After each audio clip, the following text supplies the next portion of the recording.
So in this video, I'm going to be showing you guys my process of making trap metal beats. And I know what I'm doing. I've produced stuff for artists like Sinju, 717NA, Haze, and lots of other artists. And trap metal is like the sound that I'm known for. So I'm going to be taking a beat that I made a while back, deconstructing it, kind of giving you guys insight into my method of how I make my beats, kind of the ideas I do when I'm mixing, and the sound selection and things like that.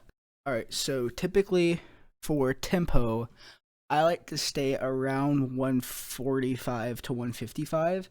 Sometimes, like, depending on the vibe, I'll go down to maybe 120, 110, and then sometimes up to 170, depending on the sound and the vibe I'm going for. But generally, I like to stay around 150 because that's a good tempo that you can both rap and scream at efficiently.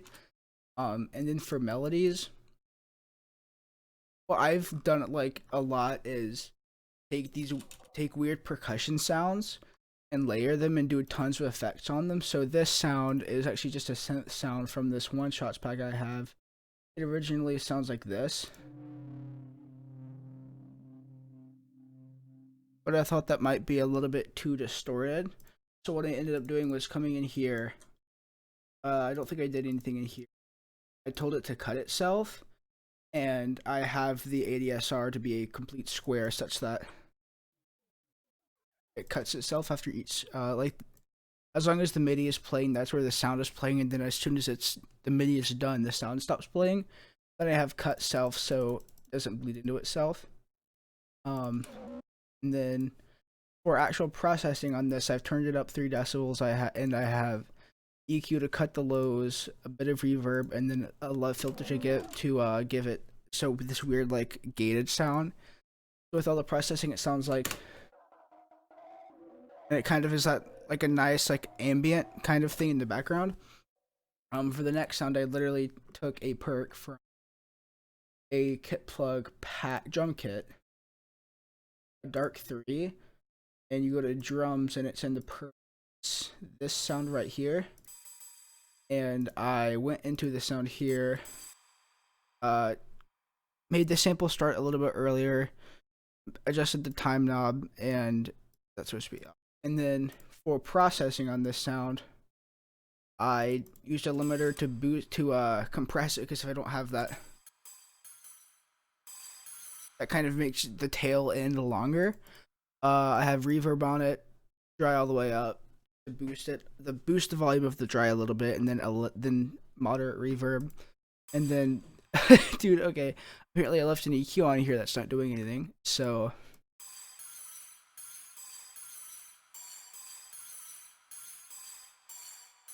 sounds like this. And what I typically like to do is stay within minor scales, because I like how minor scales sound. However, for this beat, I did do C major, but that's just because right here around C, there are 2 tension points. So like these 2 notes right here, and then these 2 notes right here, B and C, and then E and F.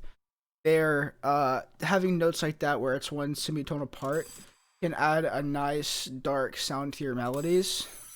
So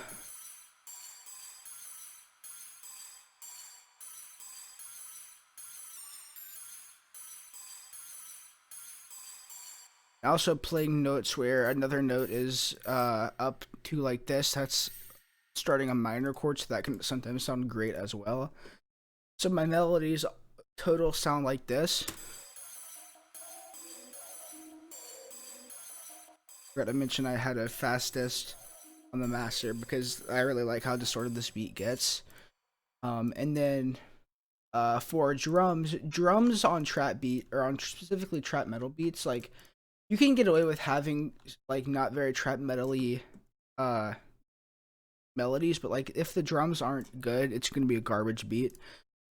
So what I like to do is, like, it's funny, literally almost every beat I've made for the past like 2 months has used this specific kick from one of my kits. And what I did for this is I turned I guess I didn't turn, I normally turn this up all the way, and I normally turn the MIDI up all the way. Apparently I didn't do that. But what I did do, wait, what did I do here? Why does the kick sound like that? All right, the kick sounds like that. I don't know why. But the kick normally doesn't sound. What? Yeah. All right. So the kick normally sounds like this. What? Okay. Oh, cause it's just fastest. That's the kick that I really like. This kick. Fastest sounds like that. For your kick patterns, you want to do something that's kind of fast, but like not crazy fast. So I did this, and like the 2016-2017 trap metal sound had kick rolls like every other step, it felt like. But these days artists don't really like that because it's hard to do vocals over that. So having some kind of kick rolls like this, but like what I like to do, like this right here is fine. Oh, my mouse. Like this and this is fine. But and it's fine to have kick rolls, just do them very sparingly. Like right here I have this kick roll. I only have that at the end of this whole 8-bar kick pattern. And then actually I'm going to take fastest off the map and actually hear what I'm doing. And then what I like to do is kind of simulate how real drums are played. So normally in a beat you'll have open hats kind of like this, just every once in a while. But what I like to do is have them play like this, so it kind of simulates a real drummer playing the open hat on a real drum set. And that can add a nice bounce to your beats, like without it. And then the hi-hats, you want to have a lot of triplets and a lot of triplet rolls. And for hi-hats, it's fine to have a lot of rolls. So my drum pattern sounds like this. And it doesn't sound like a trap metal drum loop, but once you throw on fastest, that clap right here, which isn't really a trap metal type sound, works really well with this beat. And the 808s is where you have to be perfect with what you're doing. So on this 808, what I've done is just cut off like the very like super high frequencies, because those can hurt your ears. And then I've got a limiter on the 808, which isn't limiting. All it's doing is it's sidechaining the kick, so the kick doesn't. So the kick actually punches through the mix.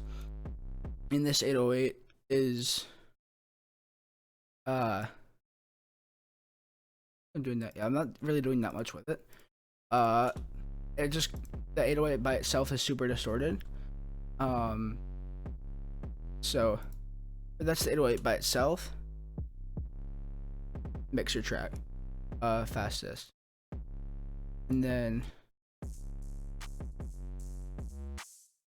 layer everything together and layer everything together, arranged, and you've got this.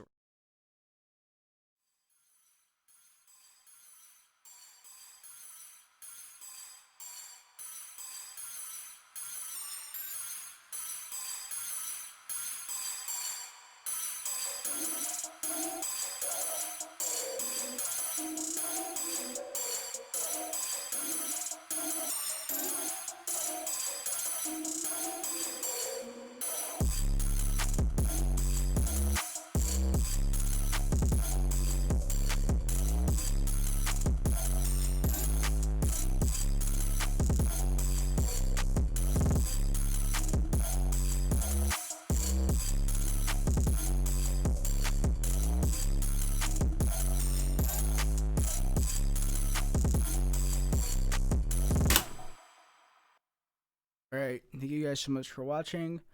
My next episode is going to be how to make a beat for SHOUTOUTS Doom era, so like 2018 SHOUTOUTS, how to make those kind of beats really well. Make sure you like, subscribe, all that crap, and I'll see you guys in the next one.